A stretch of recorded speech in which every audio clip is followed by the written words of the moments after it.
Assista agora na TV Luso-Brasileira Porto Alegre o programa Presença Luso-Brasileira, atos e fatos que merecem destaque. Um programa que destaca os eventos culturais, sociais, turismo e viagens.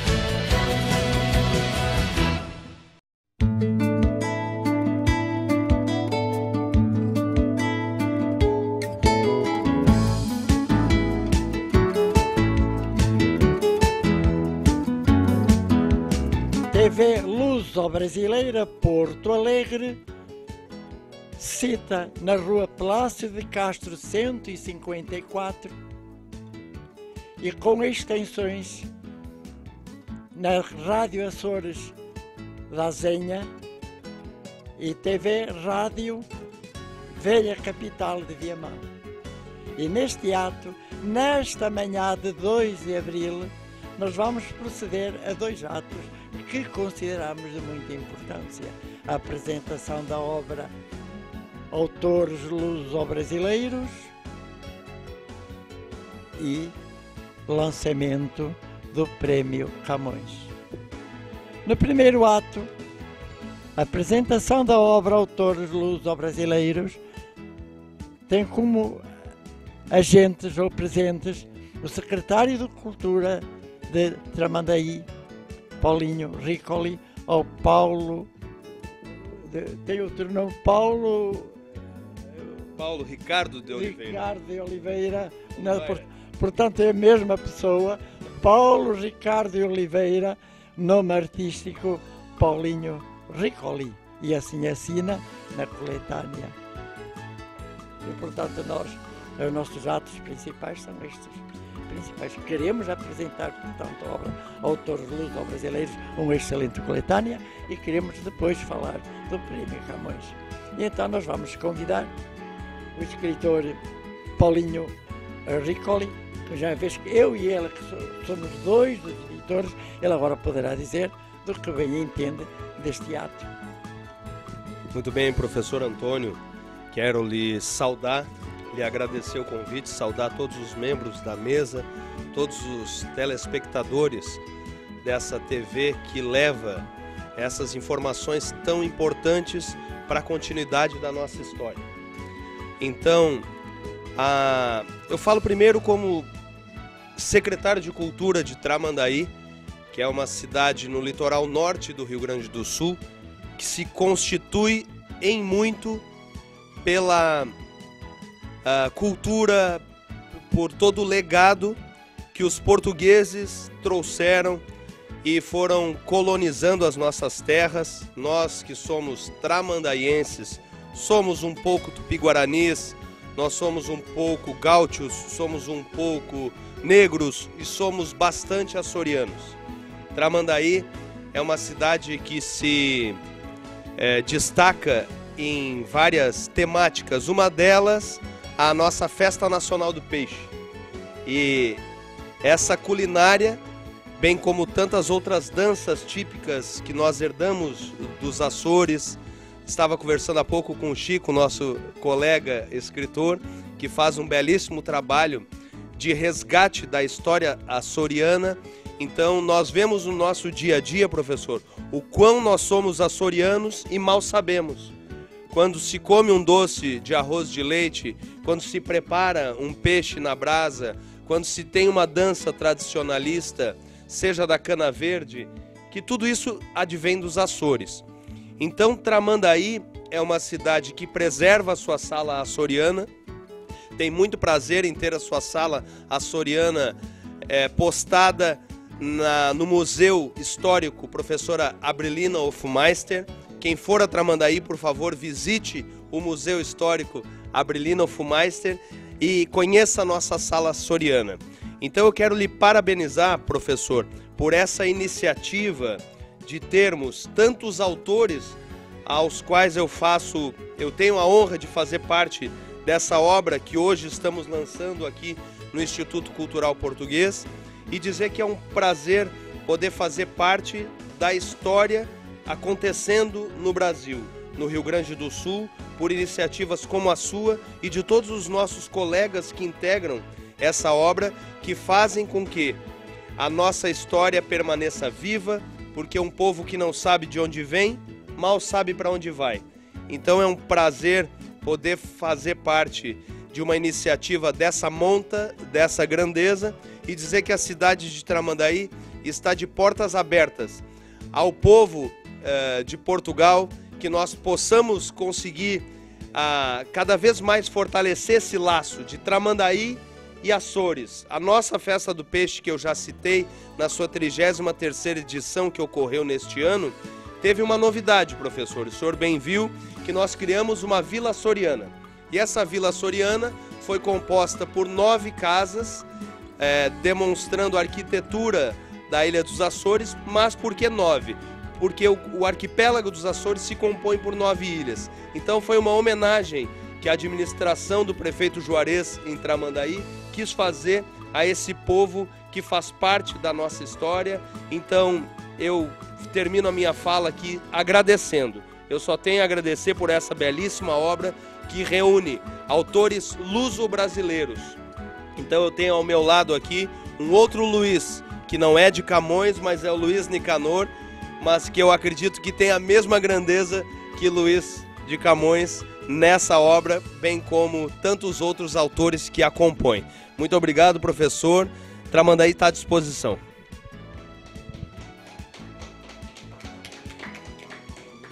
Eu só quero uma pequena observação desta referência que o Paulinho tomou a liberdade de fazer, e muito bem feita, valorizar um poeta, um escritor luso-brasileiro, que é o Luiz Nicanor.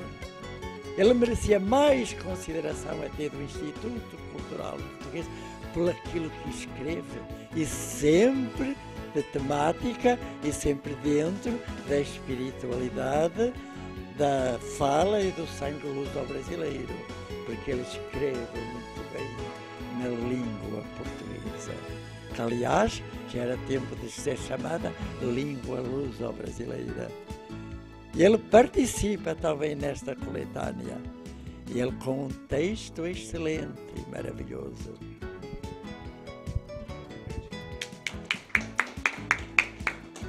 Bom dia a todos, aos telespectadores.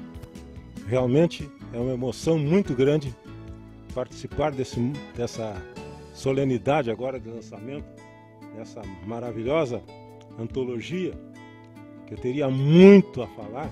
Vamos primeiro a alguns detalhes.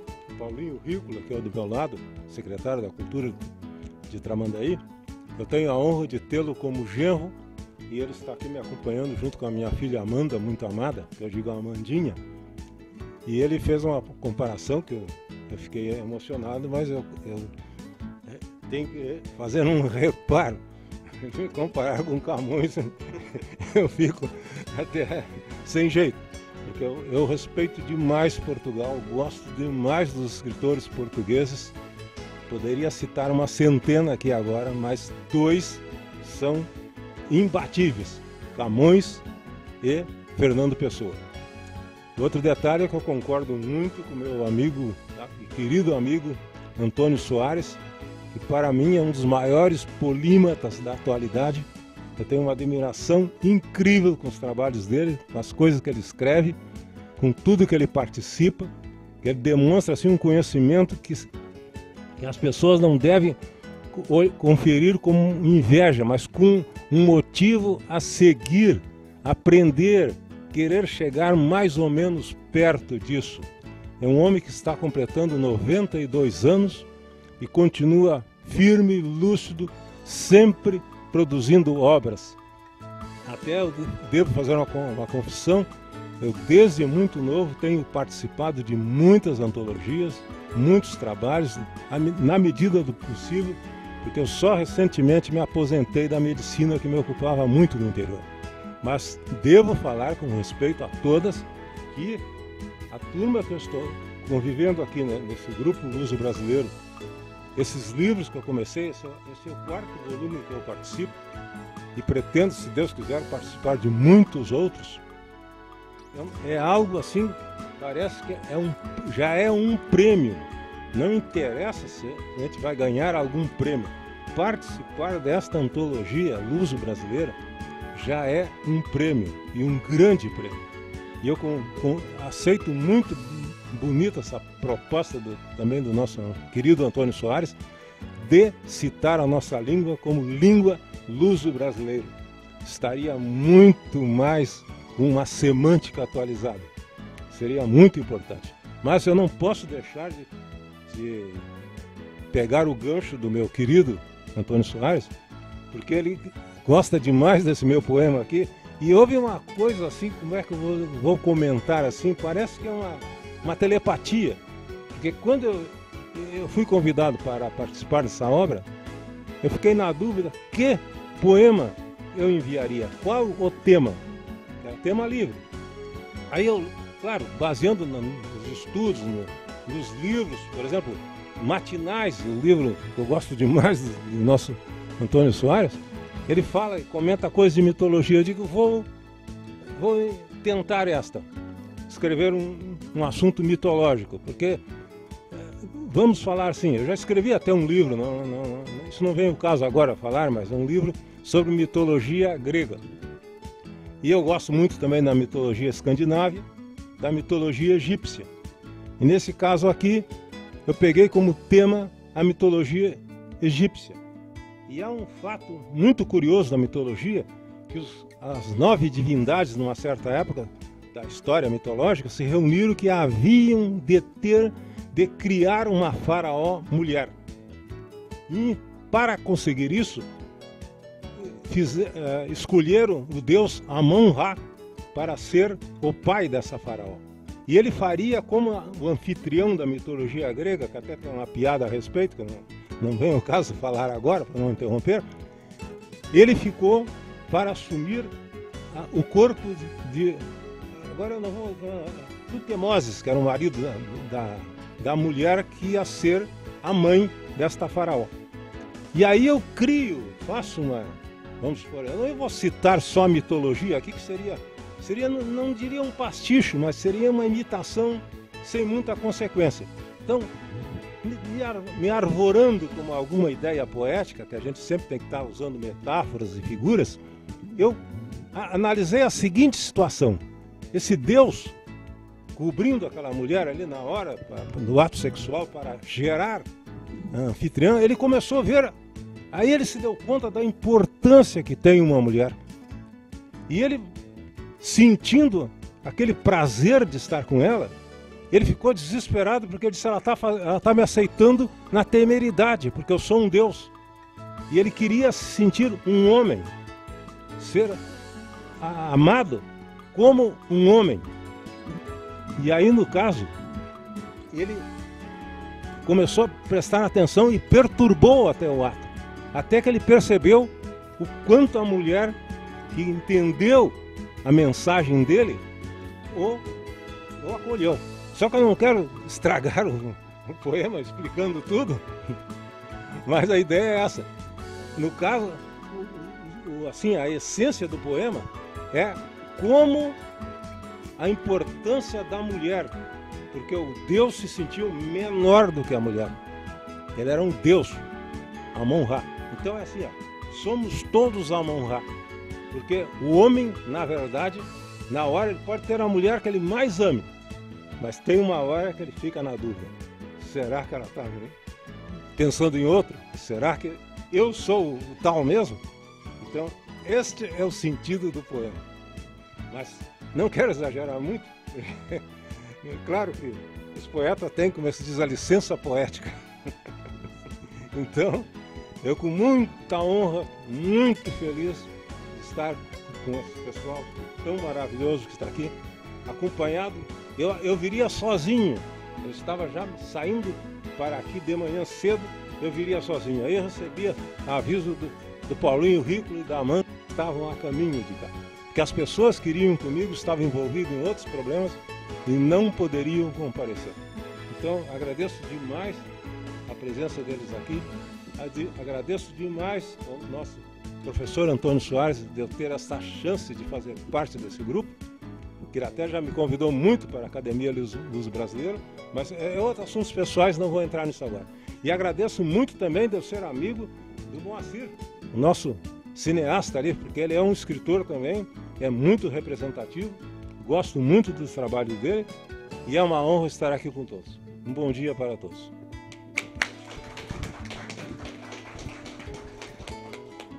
E continuamos com as palavras do escritor Luís Nicanor. Só fique certo isto: nós queremos que a coletânea, autores luso-brasileiros, tenha bons textos e temas, e nossos temas. Portanto, é um exemplo de um bom texto. E agora a Denise, eu sei que também é uma boa colaboradora. Esta é de outro estilo. É uma poeta surrealista, mais ou menos de passo retardado, mas muito boa. Isto é, o surrealismo já passou e ela volta, recupera o surrealismo dele. Portanto, já fora de época, mas dá na mesma. Tá bom? O meu, fora de época, é um elo que eu mantenho com o tradicional, com o que foi criado e perpetua. Então, eu perpetuo o misticismo, eu perpetuo a simbologia, os arquétipos, através do surrealismo, porque eu não busco temas na modernidade, na atualidade. Isso já é feito e com esplendor por muitos escritores. Então, eu me mantenho na conexão que eu tenho com a minha intuição, com a minha inspiração. Eu usei, quando o senhor falou em mitologia, no meu texto eu trago as ninfas que inspiraram Camões, né?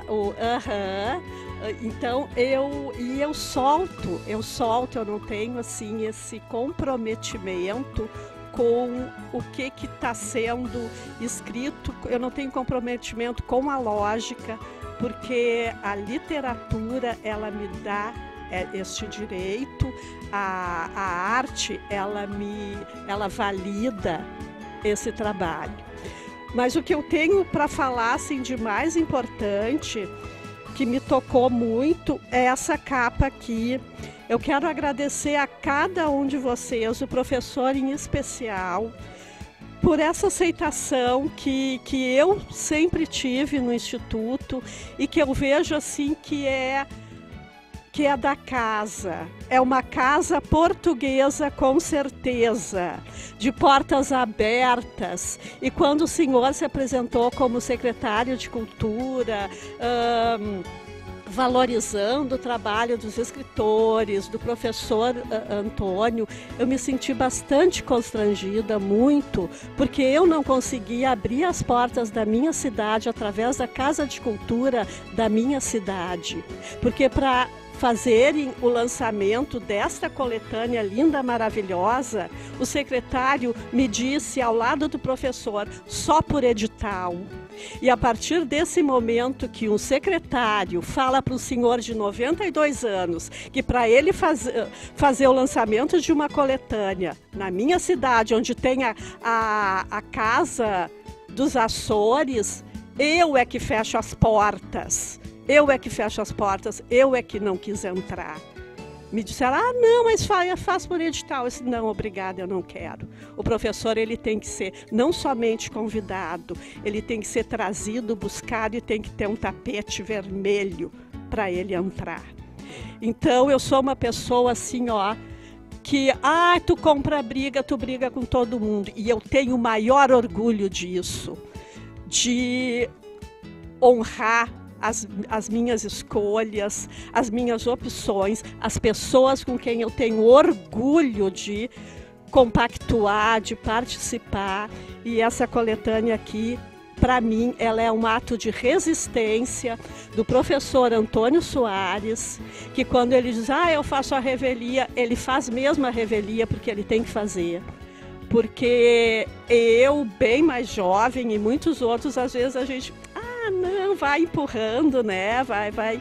E não trabalha tanto quanto o seu potencial, às vezes, impede. Não, vai lá, escreve, vem ideias e tal. E se não é o professor chamar, não, mas tu não tem nada escrito e tal, ia ficar na gaveta, ia ficar guardado.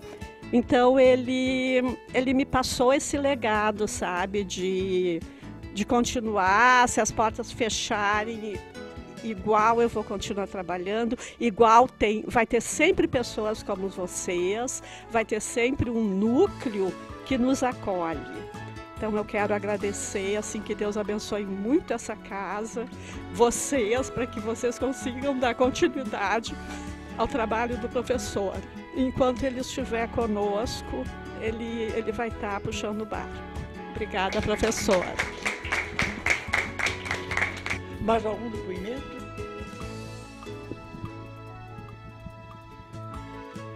Com muito prazer, eu saúdo o professor Antônio e a professora Santinese, que não se encontra, mas que em breve estará conosco novamente. São os dois pilares onde se assenta aqui o Instituto Cultural Português. A eles, a minha homenagem. Homenageio também os componentes da mesa e os demais escritores que participam da coletânea. Com muita alegria, sempre venho ao Instituto Cultural Português e relembrar também as minhas origens, porque nessas veias corre um sangue português. Meus avós paternos eram portugueses. Muito bem recebida por todos e com uma alegria muito grande. Eu participei da coletânea falando em nome do nosso planeta. Gaia, eu não vou me estender muito. Gaia é a Terra que há 13 bilhões de anos era um magma fervente e que foi resfriando e que criou uma crosta e que permitiu que houvesse vida. E ela fala como mãe da vida que existe na Terra. E principalmente o que ela considera a obra-prima dela, que é a humanidade. Só que hoje ela chora, e chora muito. Porque ela esperava que esses filhos que ela gerou e que aqui estão se alegrassem quando de manhã surge o sol e eles vissem a maravilha do que é um dia nascendo. E se alegrassem quando viesse a noite e eles olhassem as estrelas e a lua e soubessem que que os filhos dela eram uma partícula desse universo enorme. Mas ela chora. Ela chora porque ela queria ver filhos felizes, filhos que soubessem admirar o que lhes é oferecido, mas ela vê cabeças rolando, ela vê sangue jorrando. Então ela chora. E chora muito. Eu falei em nome dela.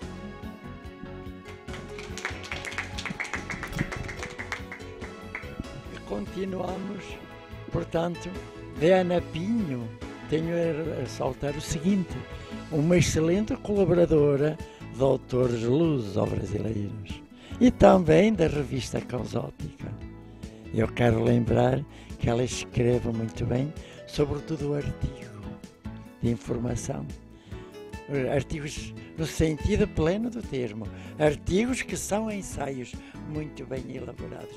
Vale a pena ler o que ela escreve.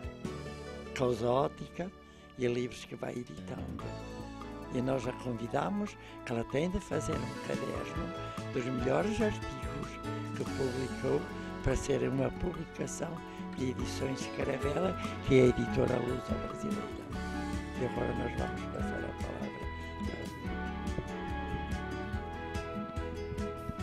Bom dia a todos, bom dia a nosso distinto, ilustre Antônio Soares, representando também a dona Santa Inês. E esse trabalho do professor que nos oferece, né, oportunidade de colocar nossos textos, nossas impressões frente ao mundo literário, é algo que para nós é fundamental, né?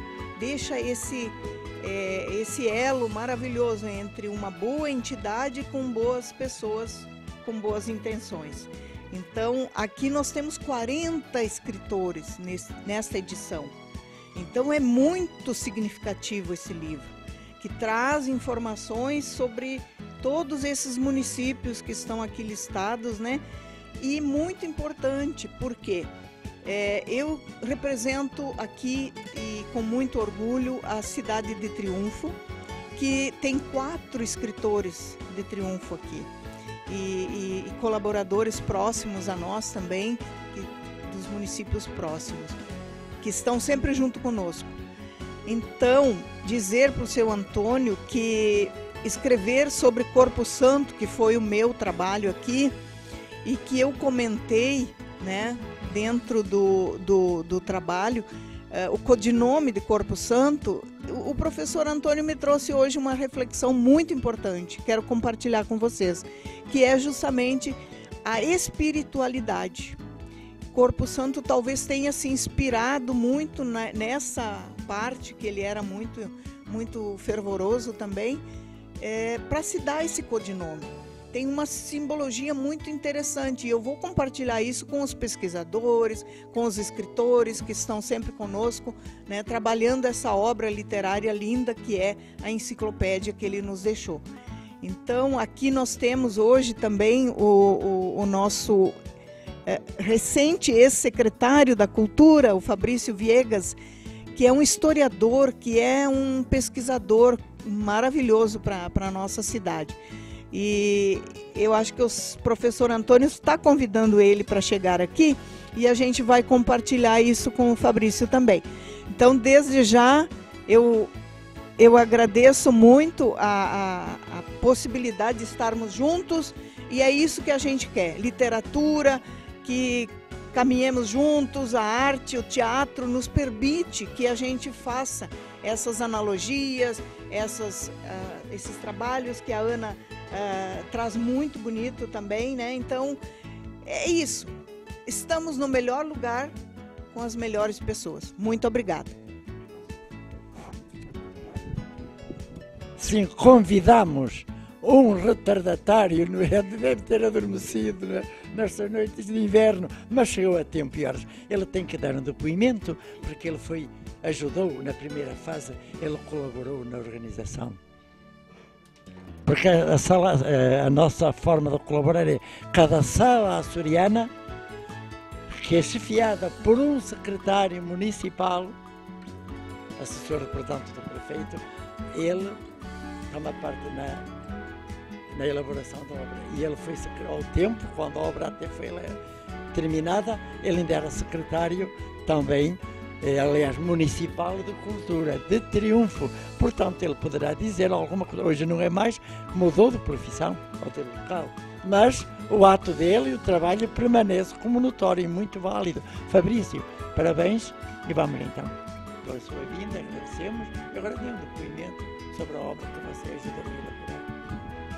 Muito bem, bom dia a todos, cumprimentando o professor Antônio, eu cumprimento os demais e os colegas também que participaram da coletânea, cumprimentando também quem está nos assistindo, e é um prazer e um orgulho, professor Antônio, a gente receber esse tipo de comentário, esse tipo de elogio à minha pessoa, também a Odila que fez algumas manifestações ao meu respeito, é sinal de que o trabalho foi bem executado, que a gente fez na medida do possível aquilo que a gente pôde, preservando a nossa história, preservando as nossas raízes.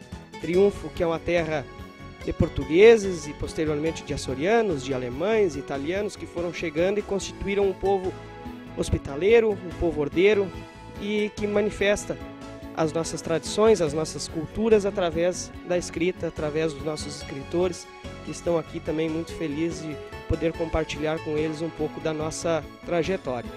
Bom, enquanto eu era secretário, a gente, como o professor Antônio manifestou, conseguimos então formatar a execução dessa edição de 2024 e eu me lembro também muito bem, lá em 2020, né, quando fizemos o primeiro lançamento na nossa cidade da coletânea de autores luso-brasileiros, uma manifestação também muito legal, muito importante. Na época eu escrevi algumas poesias e depois comecei mais para a parte dos artigos históricos. E que nessa edição de 2024 se manifestou através de um questionamento sobre a nossa história, sobre aquilo que nos diz respeito principalmente na região de Triunfo. Afinal, Triunfo é açoriano ou é português? A gente chega na cidade, muita gente diz que é açoriano, que tem raízes açorianas, outros dizem que é português. Apesar da semelhança e apesar de tudo que envolve os dois povos, que são muito parecidos, mas existe sim certa diferença. E no meu artigo, então, eu me debrucei sobre esses estudos e através de pesquisas que eu fiz de outros trabalhos, de outros historiadores de Triunfo, eu encontrei artigos que provam que Triunfo é muito mais português do que açoriano. Os primeiros povoadores que chegaram, os primeiros estancieiros que chegaram, eram de Portugal ou eram tropeiros da região de Minas Gerais, São Paulo, e que desceram naquela primeira leva de 1730 para cá e se assentaram nessa região e depois ganharam posse das terras e que aí desmembraram e passaram aos açorianos que chegaram e continuaram a povoação. Então, meus estudos foram mais debruçados a isso nessa edição.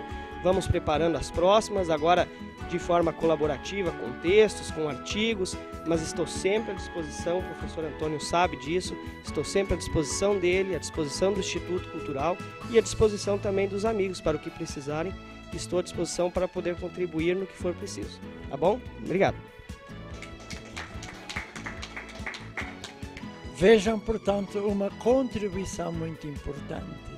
E ele concluiu que Triunfo é mais português que açoriano. É que ele não dá para distinguir entre português e açoriano, é tudo luso-açoriano. Pronto, alguém mais quer. E agora, dá algum depoimento? Estamos todos. Só uma palavrinha. Desculpe, não, falei rápido. Lembrança à sua senhora Santa Inês. Admiro muito ela e gosto muito dela. Se ela agradece, será registrado então neste ato, na crónica que se fizer deste ato para a TV, será registrado este pedido do escritor Luís Nicanor. Eu agradeço muito então essa gentileza, muito obrigado por comunicarem essa